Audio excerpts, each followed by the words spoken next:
on July the 5th, 2020 at midnight 45 and 11 seconds Eastern Daylight Time, so just into the 5th of July, we have got a full moon lunar eclipse in Capricorn. And that is actually the 4th out of 6 eclipses that we're having this year. And thinking back, right, the first eclipse of this year was on the 10th of January.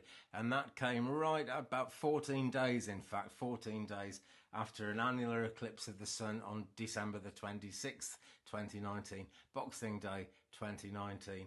So fortnight later, we actually get into the eclipse cycle of 2020. And it's looking like an awkward year. Now, you don't need me to tell you that. We've got all the craziness going on with the virus travelling around the world and everything. And that actually, the timing of the way that's all been happening had a lot to do, I think, with Venus turning retrograde. That seemed to be the significant thing that was happening. There was a Mercury retrograde back then as well. But Mercury retrogrades are short-lived, thankfully. And there's one on at the moment as well. But after that, there was nothing really eclipse-wise until the 5th of June, when we had a penumbral lunar eclipse. Then June the 21st, we had an annular solar eclipse right on midsummer, really, almost at exactly the same time as just a few hours after the exact moment of midsummer in the northern hemisphere. Midwinter in the southern hemisphere, of course, and they're going the right way now. The day length is building up and things, I hope, are a lot more cheerful there. But there we go. It's really a complicated time, particularly from June the 5th to July the 5th. 3 eclipses between those dates, and we're just coming up to the July the 5th one. After that, it goes quiet. There isn't another eclipse then until November the 30th, so hopefully things become a lot more kind of gentle in the way because we seem to be stampeding through life at the moment. I know everything's kind of slowed down because of all the restrictions and everything, but the pace of life radically changing is really extreme at the moment as we go forward. It's having political ramifications, and of course it's having health ramifications as well. And really very worrying how many people have got sick, and really also very worrying that we've got no idea how many more people are going to get sick. But the real complicated time in astrology seems to be at the moment, because we've also got a Mercury retrograde, and that really plays out almost in the same time frame. On the 2nd of June, we went into the pre-shadow to Mercury retrograde, and the pre-shadow is when Mercury's going forward but slows down, goes slower and slower, and then it reached retrograde station, which is when Mercury stood still before appearing to go backwards through the universe. And it only appears to go backwards through the universe, and that was on the 17th.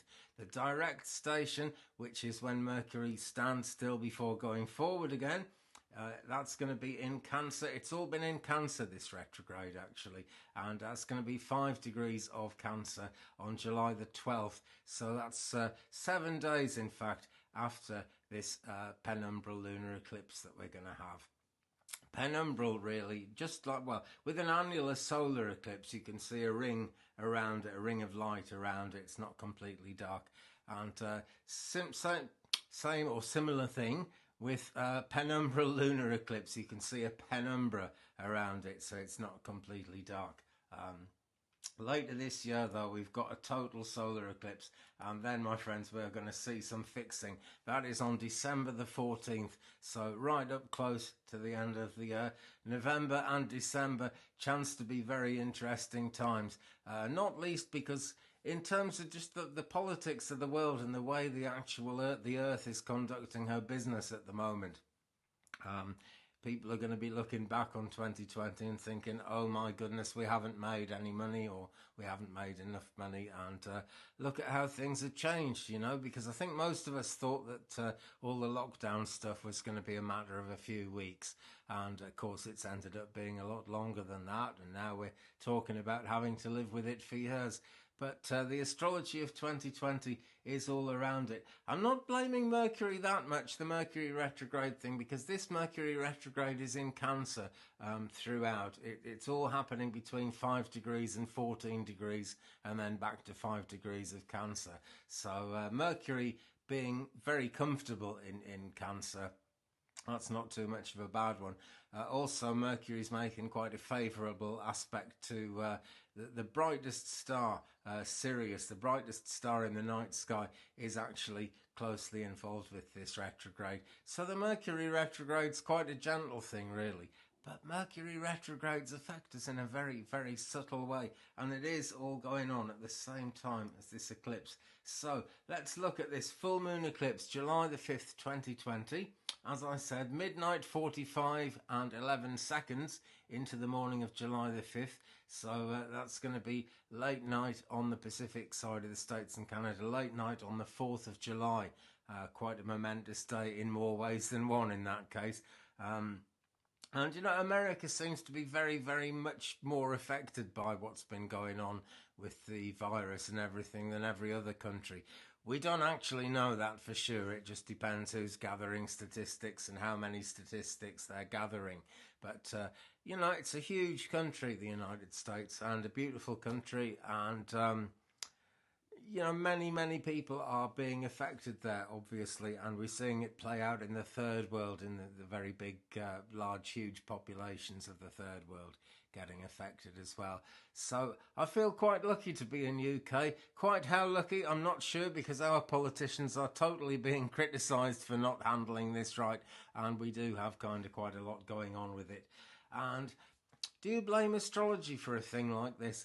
Well, frankly, no, there's not much point blaming astrology. I'm sure the astrology of the year is playing into it in a very, very big way. But the fact is, whatever happens on Earth is the way Earth goes about things. It's the way people go about things. And astrology just, it either sets the time for it or it comes along at the same time. I'm not sure which, quite honestly. I mean, I know for a fact there's no point blaming Mercury retrograde for stuff, because it just raises our awareness of blind spots in our own life and in our own relationships, and it does that through communication.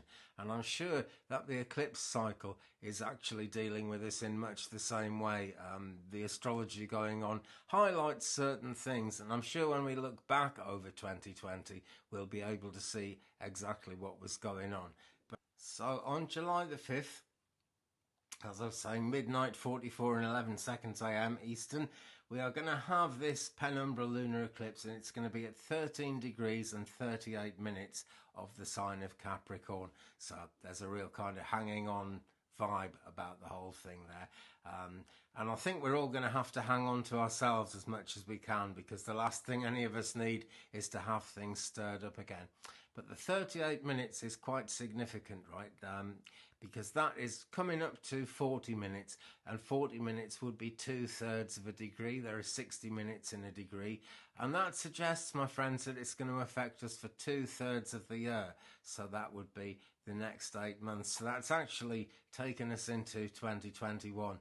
The minutes just relate to the amount of time, the amount of months, really, that a thing like an eclipse is going to affect us for. That was something else that was worked out by the ancient Babylonian astrologers, and how they worked it out, I don't know. I'm completely in awe of them, actually, because they were coming at it as, I would say, a fairly new thing. I don't think it was completely new. They're the first people that we've got records of actually doing astrology, but I'm sure that the very first astrologers were really, really early human beings who looked up at the sky and kind of wondered what it was going to mean to their attempts to grow food or just to live their lives, really, because nobody really knew. You know, we had no planetary science or anything like that. We were really in our infancy as a human race, right back at the very beginning.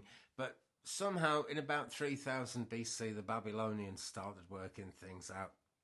And they were really coming at it in a very fresh kind of way. We're lucky these days, not just to have the internet and to have stuff online that we can consult and look up and, you know, find things out almost at the drop of a hat, but also just that so many statistics have been taken for such a long time.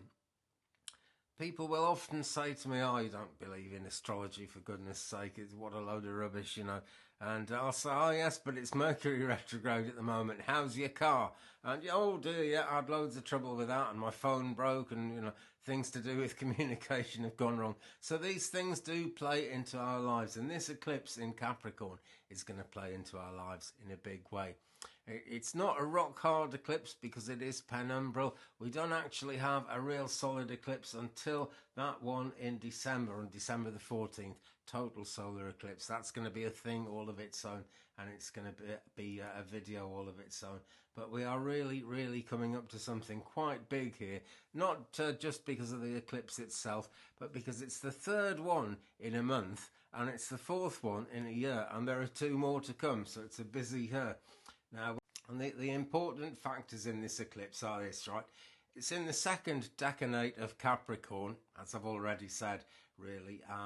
So barristers and baritones in artistic domination is what it says on my internet screen there. You can make of that with what you will. Then the sun, right, is going to be right opposite the fixed star Sirius, which is the brightest star in the sky. And Sirius is actually shining a lot of light on Mercury retrograde, which is going to be about at its peak at that time. It's going to have another week before it goes direct. The moon is going to be on pretty much, anyway, very close to the star Vega, which is associated very closely with artistry. Jupiter conjunct Pluto will be in effect at the time. This lunar eclipse is sextile the mother star of Ceres, and Ceres is really an asteroid, not a planet. But Ceres has a lot to do with serious relationships, and we saw this happening when Ceres went retrograde earlier in this year in the sign of Libra, and lots of imbalances were showing up in relationships because of that. So there we are. We can look out for some more shenanigans around that. I think we have the worst of the Ceres effects much earlier in this year, but look out for things around relationships as we come in to this lunar eclipse, okay?